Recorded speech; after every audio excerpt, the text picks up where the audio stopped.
আজকে আমরা যার কন্টেন্ট জার্নি নিয়ে কথা বলতে বসেছি তিনি বাংলাদেশের ইউটিউব জগতে বেশ পরিচিত একটা নাম, ওমর অন ফায়ার।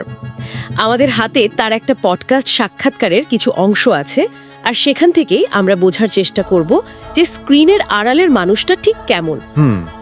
একজন সফল কন্টেন্ট ক্রিয়েটরের এই যে জার্নি, এর পেছনে কোনো অপমান, জেদ বা ত্যাগের গল্প লুকিয়ে থাকে। চলুন একটু গভীরে গিয়ে দেখি। এই আলোচনাটা আমার কাছে বেশ ইন্টারেস্টিং লাগছে, কারণ এটা তো শুধু একটা সাকসেস স্টোরি নয়। একদমই না। এখানে একজন ক্রিয়েটরের পার্সোনাল ভুল, সেখান থেকে ঘুরে দাঁড়ানো, আবার খ্যাতির চূড়ায় ওঠার যে কঠিন পথটা, সেটার একটা বাস্তব চিত্র আছে। এটা শুধু ওমরের গল্প না, আমার মনে হয় এটা এখনকার ডিজিটাল যুগের প্রায় সব ক্রিয়েটরেরই ভেতরের গল্প। তাহলে চলুন একদম শুরু থেকে শুরু করা যাক। সবচেয়ে মজার ব্যাপার কি জানেন? সোর্স থেকে আমরা যা জানতে পারছি, ওমর কিন্তু ছোটবেলা থেকে 10টা-5টা ইউটিউবারের মতো ক্যামেরা নিয়ে ঘোরেনি বা ইউটিউবার হওয়ার স্বপ্ন দেখেনি। আচ্ছা। তার আগ্রহ ছিল ক্রিকেট, ফুটবল, এইসব খেলাধুলায়। ইউটিউবার হওয়ার এই ভাবনাটা, ওটা তার মাথায় প্রথম আসে যখন সে ক্লাস 8-এ পড়তো। হ্যাঁ, এবং যে জনরা বা ধরনটা তাকে অ্যাট্রাক্ট করেছিল সেটাও বেশি ইন্টারেস্টিং। সেটা হলো রোস্টিং। ঠিক তাই।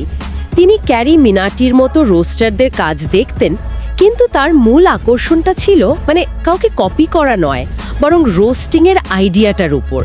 তার মনে হয়েছিল এটা এমন একটা মাধ্যম যা দিয়ে সমাজের ভুলগুলোকে বা কোনো ট্রেন্ডিং অসঙ্গতিকে মজার ছলে মানুষের সামনে আনা যায়। এখান থেকে একটা বিষয় খুব পরিষ্কার, অনেক ক্রিয়েটরের যাত্রায় কিন্তু কোনো পারফেক্ট বিজনেস প্ল্যান দিয়ে শুরু হয় না। শুরুটা হয় কোনো একটা নির্দিষ্ট আইডিয়ার প্রতি তীব্র আবেগ থেকে বা নিজের মতামতটা জানানোর একটা তাগিদ থেকে। আর রম্যের মাধ্যমে সামাজিক বার্তা দেওয়া তো এক ধরনের স্যাটায়ার, যা সবসময় জনপ্রিয়। কিন্তু ইন্টারেস্টিং ব্যাপার হলো, সে এটাকে শুধু বিনোদন হিসেবে দেখেনি, বরং সমাজের একটা সংশোধনের মাধ্যম হিসেবে দেখেছিল। ওই বয়সে কিন্তু এটা ভাবাটা বেশ বড় ব্যাপার। কিন্তু আইডিয়া মাথায় এলেই তো আর কাজ শুরু হয়ে যায় না। তার ইউটিউবিংয়ে আসল শুরুটা হয়েছিল সম্পূর্ণ ভিন্ন আর বেশ নাটকীয় একটা ঘটনা থেকে। এর পেছনে ছিল এক বন্ধুর করা একটা অপমানজনক মন্তব্য। এই একটা কথাই যেন তার জীবনের মোড় ঘুরিয়ে দিল। সাধারণত এরকমই হয়, বড় কোনো পরিবর্তনের জন্য একটা বড় ধাক্কার প্রয়োজন হয়। কি ঘটেছিল ঠিক? ঘটনাটা বেশ সিনেম্যাটিক। তার বন্ধুরা তখন জনপ্রিয় অ্যাপ লাইকিতে ভিডিও বানাচ্ছিল। তো ওমর তাদের একটা শট দেখে বলেছিল যে এটা আরেকটু ভালোভাবে নেওয়া যেত। আচ্ছা, একটা সাজেশন দিয়েছিল। হ্যাঁ, একটা পরামর্শ। কিন্তু এই পরামর্শ শুনে তার এক বন্ধু তাকে বেশ তাচ্ছিল্যের সাথে বলে, আমাদের এত ফলোয়ার, তোর তো একটা আইডিয়া নাই, তুই কি বুঝবি? এই কথাটা তার আর তার আরেক বন্ধুর আত্মসম্মানে গিয়ে এমনভাবে লাগে যে তারা ঠিক করে এর জবাব তারা কাজ দিয়ে দেবে। এটা খুব ইন্টারেস্টিং একটা মোটিভেশন। দেখুন, তার অনুপ্রেরণাটা কিন্তু ক্রিয়েটিভ হওয়ার বিশুদ্ধ ইচ্ছা থেকে আসেনি, এসেছে একটা জেদ থেকে। একদম একটা জেদ। কন্টেন্ট ক্রিয়েশন এখানে তার কাছে একটা অস্ত্র ছিল, যার মাধ্যমে সে প্রমাণ করতে চেয়েছিল যে তাকে অবহেলা করাটা ভুল ছিল। অনেক সফল মানুষের জার্নির পেছনেই কিন্তু এই অপমানের প্রতিশোধ নেওয়ার একটা তীব্র আকাঙ্ক্ষা কাজ করে। অপমানকে শক্তিতে রূপান্তর করার এটা একটা দারুণ উদাহরণ।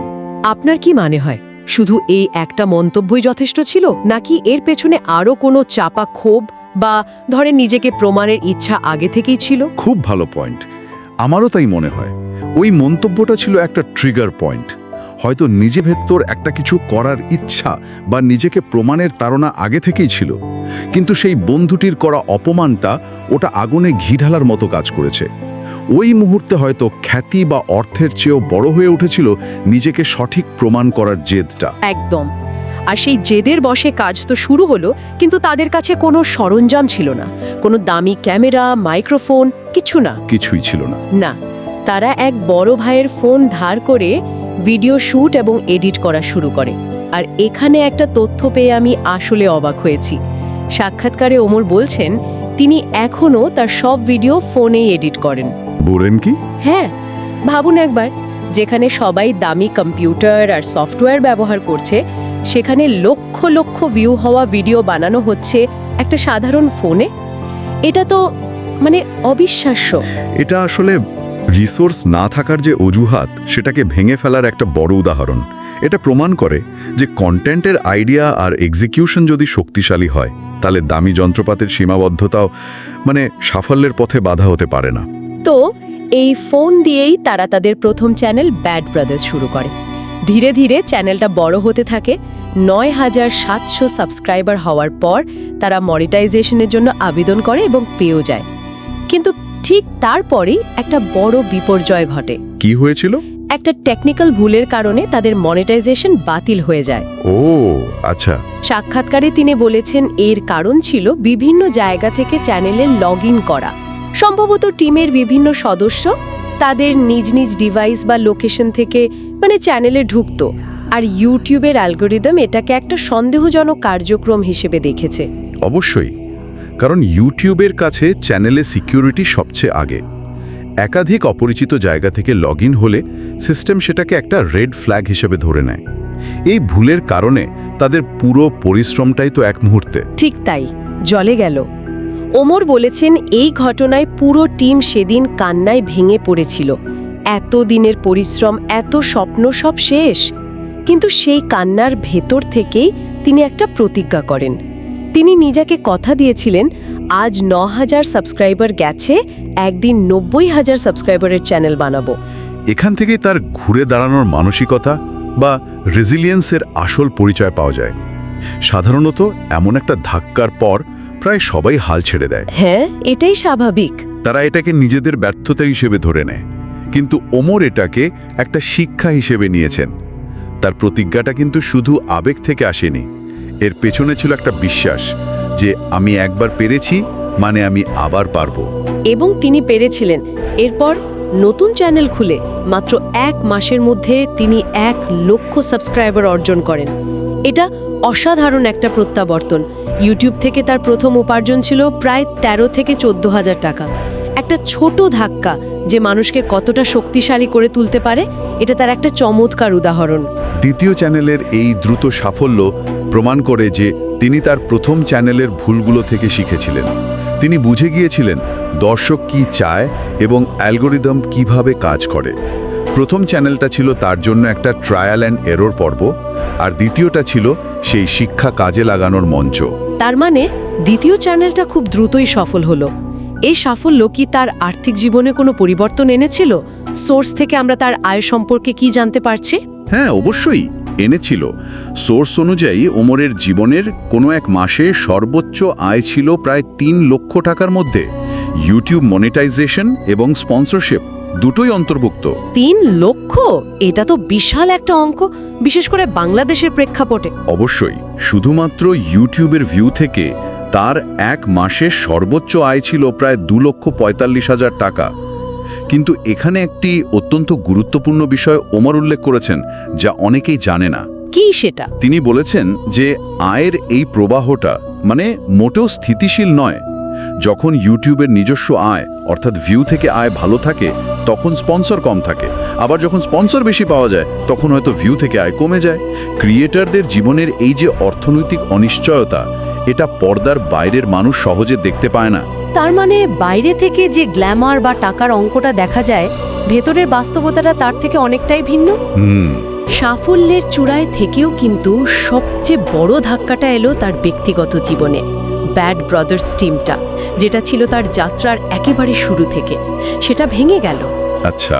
আর সবচেয়ে অবাক করার মতো বিষয় হলো, সাক্ষাৎকারে তিনি এর জন্য অন্য কাউকে নয়, সরাসরি নিজেকে দায়ী করেছেন। একজন পাবলিক ফিগারের জন্য জনসম্মুখে নিজের ভুলেভাবে স্বীকার করা কিন্তু বিশাল ব্যাপার, তাই না? একদম। এবং তিনি শুধু বলেননি আমি দায়ী, তিনি নির্দিষ্ট করে বলেছেন আমি ভালো টিম লিডার বা ভালো মানুষ ছিলাম না। এই আত্মসমালোচনাটা বিরল। হ্যাঁ, এটা সচরাচর দেখা যায় না। সাধারণত এমন পরিস্থিতিতে একে অপরকে দোষারোপ করার একটা কাঁদা ছোড়াছুরির সংস্কৃতি দেখা যায়, কিন্তু তিনি সেই পথে হাঁটেননি। এর মাধ্যমে তিনি আসলে বিতর্কটা সেখানেই শেষ করে দিয়েছেন।